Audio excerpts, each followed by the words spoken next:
Good morning, I'm Elise Randall, and here's the latest update from Spectrum Autism Research.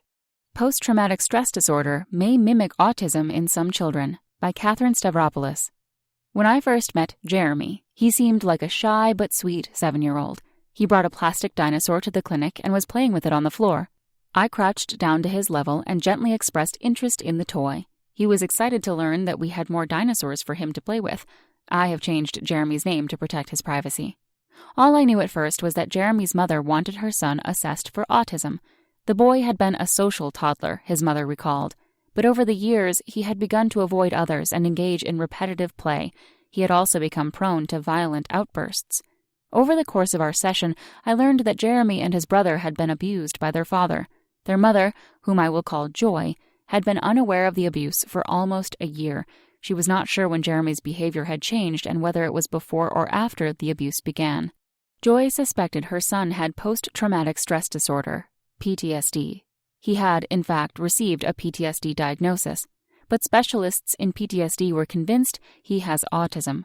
As a result, she was having trouble finding someone to treat him. To add another layer of complexity, the family's primary language is not English. This caused additional confusion for psychologists who were trying to distinguish autism traits, such as social communication difficulties, from the expected behavior of a young child learning English as a second language. At first, I couldn't figure out why anyone thought Jeremy has autism. He made eye contact with me and used gestures to communicate when he had trouble expressing himself with words. But I soon realized that what looked like signs of PTSD to me might look to others like autism.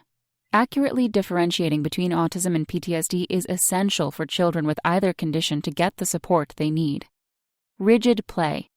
One example of a PTSD feature that may be mistaken for autism is Jeremy's unusual play. He wanted to either smash the dinosaurs together or replay a specific scenario with 3 of the toys. He told me the mother dinosaur had to protect her 2 babies from a monster by hiding them in a cardboard box in the clinic's waiting room.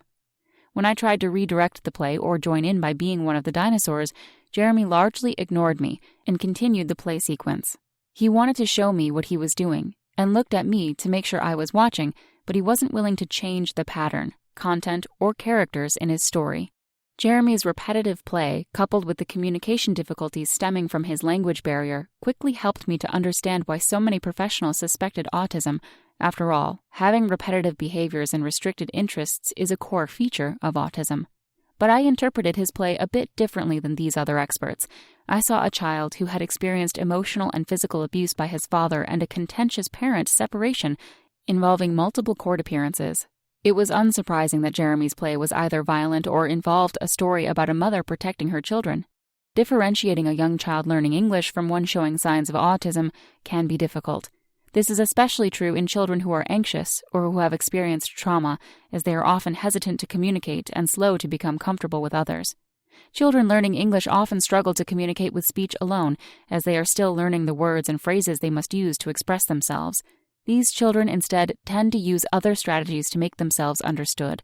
For instance, Jeremy had significant trouble answering questions about feelings, friends, or activities when we first met. But he successfully used eye contact, gestures, and speech to communicate effectively. Common ground. At one point in that first session, Jeremy pointed out the window to bring my attention to something he saw.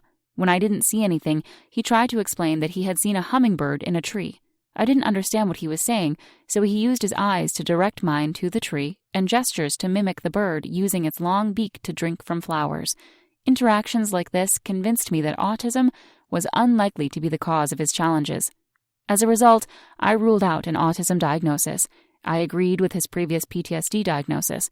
My decision, I hoped, would now enable him to receive treatment for PTSD. It is critical for clinicians to recognize that some features that appear related to autism, such as withdrawal from peers, rigid play, and angry outbursts, may become more accurately categorized as PTSD, especially if a child has a known trauma history. My colleagues and I followed up with Joy about 11 months after Jeremy's visit. Despite receiving an expert opinion, Joy said the family had continued to have trouble accessing therapies or groups for PTSD, as each clinician and group therapist asked about a potential autism diagnosis. The language barrier between Joy and the mental health professionals probably exacerbated these difficulties.